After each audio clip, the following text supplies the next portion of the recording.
మొత్తానికి అమ్మాయి గారి పెళ్లి బ్రహ్మాండంగా చేస్తున్నారండి. అంతా దేవుడిదే. నీలకంఠ గారు, అయ్యా నీలకంఠ గారు. ఎవరయ్యా? గౌరీనాథ శాస్త్రి అండి.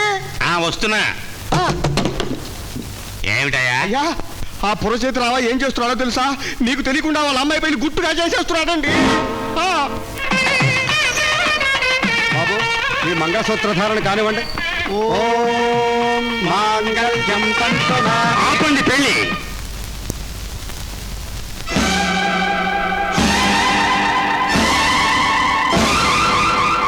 ఏమయ్యా రామయ్య, నీకున్న 3 ఎకరాల్ని తనఖా పెట్టి నా దగ్గర అప్పు తీసుకున్నావు. ఇప్పుడు అదే 3 ఎకరాల్ని నీ కూతురు కట్నంగా ఇచ్చి పెళ్ళెట్లా చేస్తావయ్యా? ఏమిటండి మీరు అనేది? మీ అప్పు తీర్చేశాను కదా. అంటే పెద్ద మనిషిని నేను అబద్ధం ఆడుతున్నా అంటావా? నిస్సందేహంగా. నోరు మొయ్యి. ఇదిగో ఏమండి, జూలై 18వ తారీఖు సాయంత్రం 6 గంటలకు మీరు అరుగు మీద కూర్చుని మీ ఇంటికి వచ్చి అసలు ఫైదాలు సహా మొత్తం డబ్బు తెచ్చి మీకు ముట్ట తెప్పించాను. నువ్వు ముట్ట చెప్పింది వడ్డీ, అసలు కాదు. ఈ పందిట్లో రామయ్య కాబోయే బియ్యం నేనేనండి. రండి రండి. ఇదిగో ఇది రామయ్య తన స్వహస్తాలతో తనకున్న 3 ఎకరాల్ని నా పేరు తనఖా పెట్టిన దస్తావేజ్. నా బాకీ తీరందే ఈ పెళ్లి జరగనివ్వను. కట్నం లేకుండా నీ కొడుకు చేసుకోదలుచుకుంటే చేసుకో. కట్నం లేకుండా పెళ్లి చేసుకోవడానికి నా కొడుకు ముక్కొంకరా మూతొంకరా. ఇంకా చూస్తా నిలబడతావరా? ఆ తాళిబొట్టు అక్కడ పడేసరా? బాబు గారు ఆయన చెప్పేది తప్పదు. ఈ ఊళ్ళో రూపాయికి రూపాయి వడ్డీ కలుపుకుంటూ మనుషులు రక్తం తాగుతున్న రాక్షసు ఆయన మాటలు నమ్మి పీటల మీద వెళ్ళి ఆపు చేస్తారా? ఆయన ఎలాంటి వాడో నాకు అనవసరం. నాకు కావాల్సింది 3 ఎకరాల కట్నం. అది ఇవ్వగలవా? ఇస్తాను. కోర్టుకు వెళ్ళినా సరే నీలకంఠ మీద కేసు గెలిచి ఆ 3 ఎకరాలు మీకు ఇస్తాను. నా మాట నమ్మండి. కోర్టుగా? సరేలే, నీ కేసు కోర్టులో తెలియదాకా మా వాడికి పెళ్లి చేయకుండా ఆపమంటావా? బావగారు నా మాట నమ్మండి.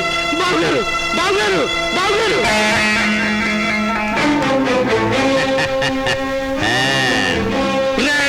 నీలకంఠం, పచ్చని పందిట్లో నా కూతురి పెళ్లి చెడగొట్టావు. నీకు కూతురు ఉన్నారా? నా కూతురి పెళ్లి చెడగొట్టిన పాపం నేను ఊరికే విడిచిపెట్టదురా. ఏమిట్రా శాపనార్థాలు పెడుతున్నావు? నా బాకీ తీరే వరకు నీ కూతురు తాడిబొట్టికి దూరంగానే ఉంటుంది. అత్తవారింటో అడుగు పెట్టదు. ఆ సంగతి తెలుసుకో.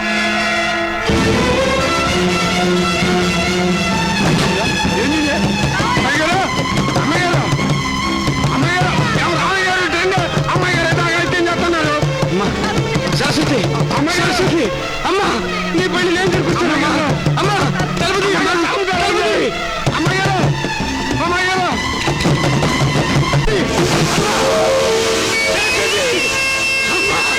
సరస్వతి, సరస్వతి, సరస్వతి, సరస్వతి.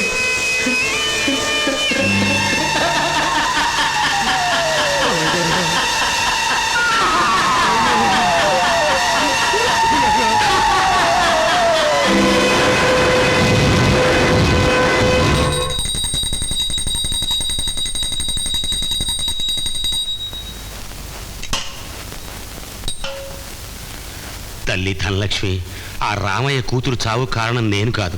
ఆ పాపం నాకు చుట్టుకోకుండా చూడు. నీ దయవల్ల వడ్డీ వ్యాపారం చేస్తూ లక్షాధికారిని అయ్యాను. మరి 1 or 2 yearsలో కోటీశ్వరుని అయ్యేటి దీవించమ్మా. మా పెద్దమ్మాయికి 10 లక్షలు కట్నం ఇచ్చి పెళ్లి చేశాను. దాని సంసారం దివ్యంగా ఉంది. అలాగే రెండో అమ్మాయి కూడా కాలేజీలో చదువుతోంది. అదే పేదవాడినో ప్రేమించకుండా చూడు తల్లి. చివరగా ఒక్కగానొక్క కోరిక. మా చెల్లెలు డబ్బు పంపించన్నాయా అంటూ ఉత్తరాల మీద ఉత్తరాలు రాస్తోంది. అలా రాయకుండా చూడు తల్లి. ఒకవేళ రాసినా నాకు అందకుండా ఉండేట్టు చూడు.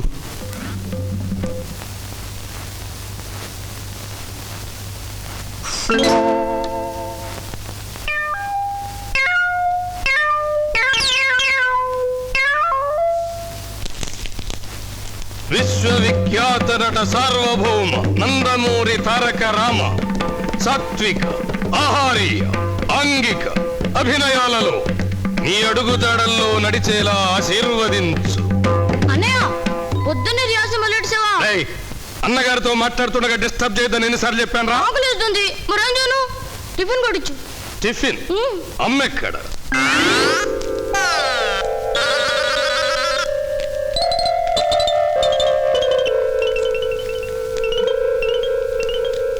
అక్కడ ఏమీ లేవురా. రూపాయి లేకపోయినా మీ నాన్న గ్లాస్కు పనిచేసి తిరగట్లా? అలాగే దమ్మిడి లేకపోయినా ముడేసు తిరుగుతున్నా. అయితే ఫాదర్ని అడుగుతాం. బీడీ దాకా వచ్చేసావు, టిఫిన్ కొట్టేసావా జనక? లేదురా కొడక. అయితే తినొద్దాం పదా. మీరు తినరండి. ఓ రూపాయి, నీ టిఫిన్ కూడా మేమే తినొస్తాం. రూపాయి ఉంటే నేనే టిఫిన్ తినేవాడిని. రూపాయి కాగితం చూసి 4 రోజులైంది. సత్యహరిశ్చంద్రుడు పుట్టిన గడ్డలో పుట్టి అబద్ధాలు చెప్పకూడదు. ఉంటాయి చూడు పితాజీ. లేవు బేటాజీ. బాబో ధర్మ, బాబో ధర్మ, నాన్న డబ్బులు. బాబో ధర్మ, నాన్న డబ్బులు. బాబో ధర్మ, నాన్న డబ్బులు. బ్రదరు, మనకంటే ఆ ముస్టాడే బెటర్. పద పోదాం. ఛీ! ఏమే అసలు అన్నం లేక వస్తుంటే బియ్యం ఎందుకు ధర్మం చేశావు? ఎందుక? ఆ. ఈ జన్మలో పుణ్యం చేస్తే వచ్చే జన్మలోనే మంచి మొగుడు దొరుకుతాడని. అంటే ఫ్యూచర్ మోడు కోసం ఉన్న మోడు ఇల్లు దోచేస్తావు అన్నమాట. దోచుకోవడానికి ఇక్కడ ఏమీ లేవు. అది నాకు తెలియదు. ఉన్నవి ఇప్పుడు బియ్యం, అవి మనకు ఎలాగూ సరిపోవని ముస్తాడికేశాను. ఇంట్లో ఏమీ లేనప్పుడు మీ అన్నయ్యకు ఉత్తరం రాయొచ్చుగా. ఎన్నేం రాయమంటారు? మనకైనా సిగ్గుండాలి. సిగ్గెందుకే, మీ అన్నయ్య నాకు బాకీ ఉన్నాడు. ఆ? మా అన్నయ్య మీకు బాకీ ఏమిటి? మైండ్ ఏమైనా చెడిందా? నిజమే, మనకి పెళ్ళైన రోజుల్లో నాకు ఒక గొప్ప నష్టం జరిగిపోయింది. ఆ రోజుల్లో మా ఫాదర్ కందుకూరి వీరేశలింగం పంతులు గారి ఉపన్యాసాలకు ఉత్తేజితుడై నీతో నా పెళ్లి కాణీ కట్టం లేకుండా చేశాడు.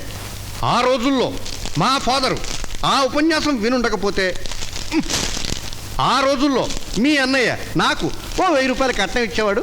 అది ఇప్పుడు 1,50,000 అయ్యేది. అంచేత మీ అన్నయ్య నాకు 1,50,000 బాకీయే. ఇలాంటి పనికి మన లెక్కలేసే అమ్మాయికి 20,000 కట్నం ఇస్తానని మాట ఇచ్చారు. ఇస్తే ఏమైంది, మనం గోపాలం గారికి పెళ్లి చేస్తాం. 50,000 కట్నం వస్తుంది, 20,000 అటు కొడతాం, మనకి 30,000 మిగులుడు అంతే. డబ్బు కాదు, అసలు మీ కన్న బిడ్డ మీకు మిగులుతుందో లేదో ఆలోచించండి. అల్లుడు అమ్మాయిని రోజు కుడుతున్నట్ట. లేవే, మా నాన్నకు ఉత్తరం రాశాను, రేపు పొద్దున్న వస్తున్నాడు బస్సుకి అన్నావు. ఏడే ఇప్పటిదాకా చూశాను, రాలేదు. అలా బుర్రంచుకుంటావేమే?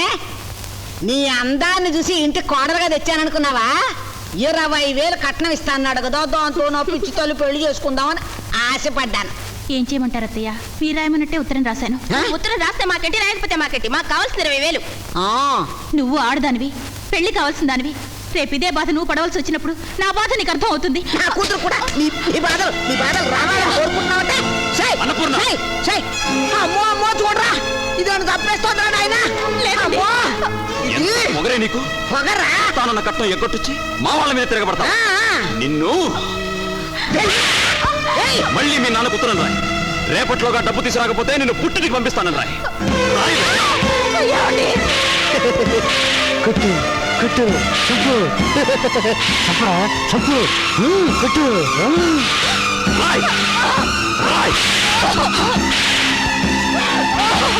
రామయ్య గారు, మనల్ని చూస్తే అతను ఇంకా రెచ్చిపోతాడు. పదండి వెళదాం. రండి.